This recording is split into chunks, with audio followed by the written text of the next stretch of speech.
go away and do your thing. You go away. Banish yourself. Be gone. Hi everyone, so today I'm going to answer some of your questions that you sent in about being a cast member, general things about Disney, and, well, I don't really know, like, I haven't actually looked through these yet. I've kind of just screenshotted all of them. I'm just going to go through them now. I'm going to say people's usernames, but I am going to butcher them, so I already apologise for that, but it's fine. You'll get the gist. Okay, first question is from Jessica Sharp, and it is, what is your favourite food from when you were working at Disney? Okay, so I'm going to break this down into two foods. So I'll have like my favourite theme park food as a cast member and my favourite like at-home food. So my favourite theme park food from being a cast member, I think I've mentioned this previously, but when you went on your lunch breaks at Castosaurus, they did these amazing chicken sandwich burger things, and I really don't like chicken burgers. Like, I don't know, there's just something about them that kind of creeps me out a little bit. Who knows? But anyway, in Castosaurus they used to do really good chicken burgers. They were like $1 something for a chicken burger, so I used to get one of those like pretty much every lunch and maybe have some ketchup in it. And then if I was feeling really adventurous, they used to do like sugar cookies, you know, the ones with the little Mickey sprinkles on. So I used to sometimes get those if I was like if it was payday basically, which I think was every Thursday. So every Thursday was like treat day. I think I tried to take lunch in for like 2-3 days and I was just like, this is not fun. Like, I hate taking lunch. Does anybody else get this? I hate taking lunch into places. It also doesn't help I work in a shopping centre with like loads of really nice food places. There's something about taking lunch. I'm literally going completely off the tangent here, but something about taking lunch in I'm not a fan of. So in my job, chicken burgers. Where I lived at home, this is one thing that I found really weird to adjust to, and it seems a bit like fun when you're a tourist. Going to like a supermarket when you genuinely need to buy things to like eat. You're tired, you're hungry, you can't live off of Oreos and Cheetos. You actually need real food, and that's where I like really struggled. I just wanted to go into Publix and see a brand that I recognised, and I didn't. But one thing I did really like, I think it was called like, was it lean cuisine or like some kind of cuisine, and it was these like steam bags that would have rice and vegetables and like a butter or a sauce, and you actually stuck them in the microwave for like 2 minutes, and they were really good. Or Hot Pockets, I think it was the meatball Hot Pockets or something. They were like the two foods I lived on when I ate in my apartment, which wasn't very often, but little rice vegetable packets, Hot Pockets. Done. That was like my diet for 3 months, obviously when I wasn't eating in the parks. Next question comes from Ashley. Her question is, she's got questions, ooh, multiple, is what did I do with my spare time and how much cooking in the kitchen did you do, or did you eat out a lot? Kind of goes on to the last one. We ate out a lot. I don't think I really ever ate in my apartment, and because I didn't really eat that much. I lost so much weight being a cast member because you just are always doing stuff. Like, I remember, I know, don't condone this, but like going home from work and being like, I'm gonna have some grapes, I'm gonna go to the theme parks, and I just forgot to eat because then I'd be like on rides and things, and then you're walking like miles and miles and miles a day.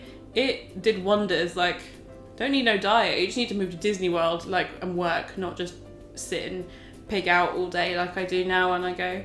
It's still fun though. What did I do with my spare time? Okay, so this was a really mixed bag, and I think this was a little bit, it wasn't quite what I was expecting it to be. I thought whenever I was free, like in the evenings or my days off, me and all my friends could go to the theme parks, we'd go on day trips and things, but it's actually quite rare that your timetables like are similar to your housemates basically. So most of the time I was actually on my own. And I used to do the theme parks on my own. Like, I used to go do some rides on my own or just walk around, like, because, you know, your friends from work were probably working if you had the day off, and your friends from home were also probably working. Like, you maybe had the same day off as 1 or 2 people, and they might have all the other plans with other people. So there is a lot of time that you do spend on your own. I think the most depressing moment was when I went to Typhoon Lagoon, and I was there for the day on my own. And I went to go on, is it Crush and Gusher? And the guy was like, gonna give me one of the tyres. He's like, are you on your own? I was like, yeah. In fact, I got that a lot. Like, I would queue up for rides and they'd be like, how many? And I'd be like, just one. And they're like, okay, on you go.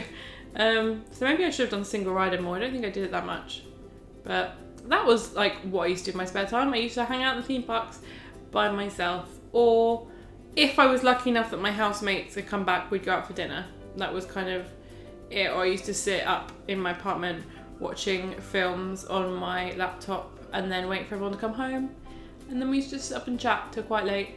Because where you share a room with your like roommate, when they come in, like after a long day, they've been outside, they're awake, turn all the lights on, just like want to have a chat at like 1 a.m. and you're like, I need to sleep. And another question from Ashley is, and how did you cope from being away from your family? A lot worse than I thought I would. Not as worse as some other people, but it was quite difficult, which is weird because I'm quite an independent person. Like, I am happy to go on holiday on my own. I go on day trips on my own. I moved to Southampton on my own. Like, it's, you know, that doesn't bother me. Like, being on my own, I'm very happy with my own company. But what really threw me, and I think this was like the first 2-3 days of being on the college program, is how different it is. And I know that I've been to Florida many a times, but when you live there and that's like your norm, it's really like unsettling almost. Like, I was there, and I think I said it on my like arriving at Florida, moving to Florida video, that I got into my apartment and like just started getting really upset and homesick because you know no one, you don't know where anything is, you don't know what you're doing, you just, it's just all very overwhelming. And there were points where like, I have 2 little brothers and I think they weren't really young, but they were quite young when I was there, and I would see families in the parks and be like, I really wish my family was here to experience this with me. Or you would do really cool things and you'd be like, oh man, I really wish my family and friends could have been here for that. Or, I mean, I used to Skype my parents pretty much almost every day, and I'd just be like, I did this and this and this, and everyone would be like, we miss you, like, hope you're having a great time. And that made me really sad, like, sometimes. And then I'd just go and sit by the pool or go to IHOP or just do something fun and I wouldn't feel so bad. But like, there are times where you do feel really like low. I remember once, one of my best friend Steph, I don't know if she knew that she was ringing an international number. She was on a night out and she decided to ring me. I was literally waiting for Illuminations to start and she was like, I miss you, I'm in the toilets of a nightclub, like, and I'm like, what? I'm like literally about to watch fireworks, and she was like, come home, like, you need to come home, we'll miss you.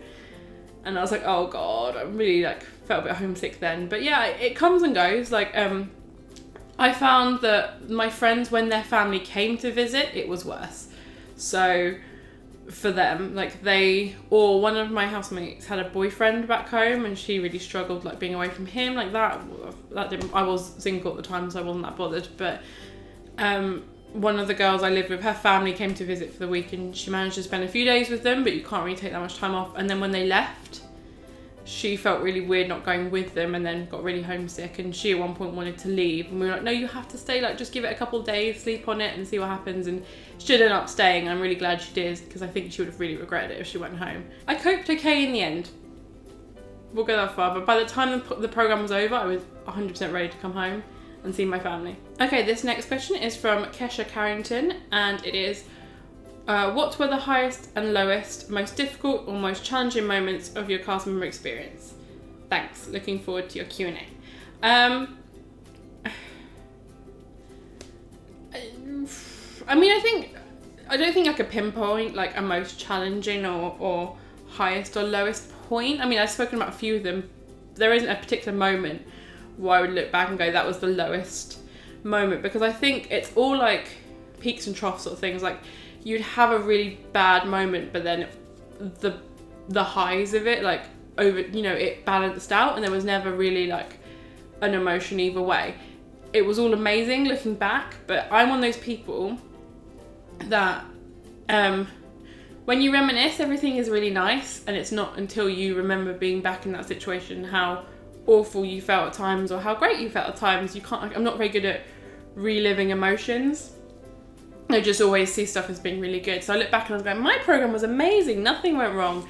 And I remember points in my program being like, I hate it here. Like, I really at times hated it.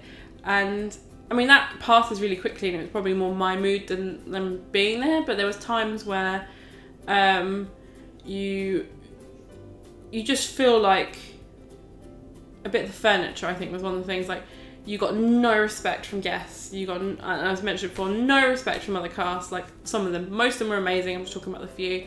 You felt like a number rather than a person sometimes. And that was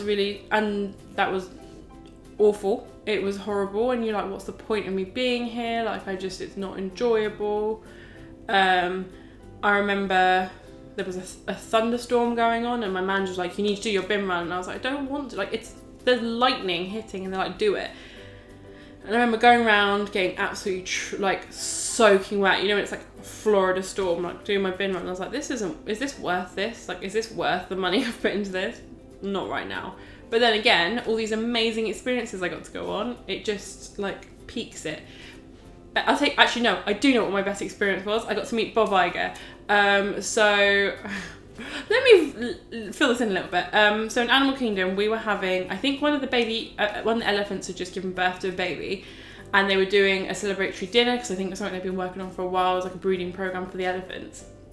And there was another reason, it was a big conference dinner, and I think that's when they started to plan what they were going to do with Animal Kingdom and kind of look at it a bit more.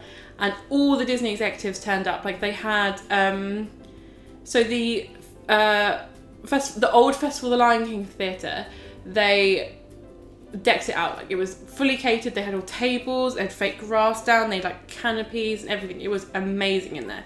So I had to go in there and just kind of give it a quick clean over before they came in, help set up, because I was working Camp Mini Mickey, which is where it was. I was like, yeah, I'll help set up. And then once we'd helped, all the guests started arriving in their cars. So if anyone remembers old Camp Mini Mickey, where the characters were and where the toilets were, they used to come in at that bit there, get out, and then they would come over and be like, oh, hi, how's your program going? Are you enjoying working with Disney? It'd be great, yeah.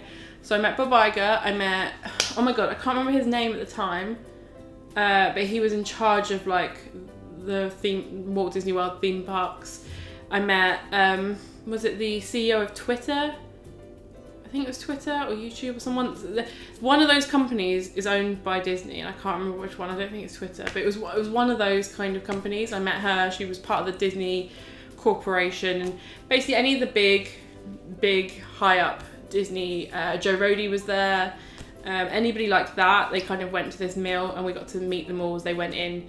And then they were like, you guys are finished, you can go home now. I was like, okay, cool. But it was really nice. They all came up. I think Bob Iger, he didn't shake my hand because I had my hands full of stuff, but he shook the hand of the guys next to me. He's like, yeah, how are you finding everything? Is it good? And I'm like, yeah. He's like, where are you from? I'm like, I'm from the UK. And he's like, oh, that's really cool. And then he just went in, like, he could have cared. He probably didn't care, but it was really nice for me. And I remember going back, like, after my shift had finished, I was like, oh, what did you do today? And I was like, I met all the CEOs of Disney. Pfft, what did you do? Nothing as exciting as that, I can bet you. And then she got free ice cream, which is like par, I think. Well, it is to me. Anyway, so yeah, I'd say that was probably my highlight. Lowest point, I don't think there was a particular low point. I just think there were a few annoying situations. But yeah, meeting Bob Iger and pretty much all like the CEOs of Disney, that was definitely... Oh, and Joe Rody, that was a high point. Although he didn't really say very much. He just kind of went, hi. And that is all I'm going to do for today, because we did actually get quite a few, which was surprising. So I'm going to answer the rest of them next time. So I'll see you then. Bye.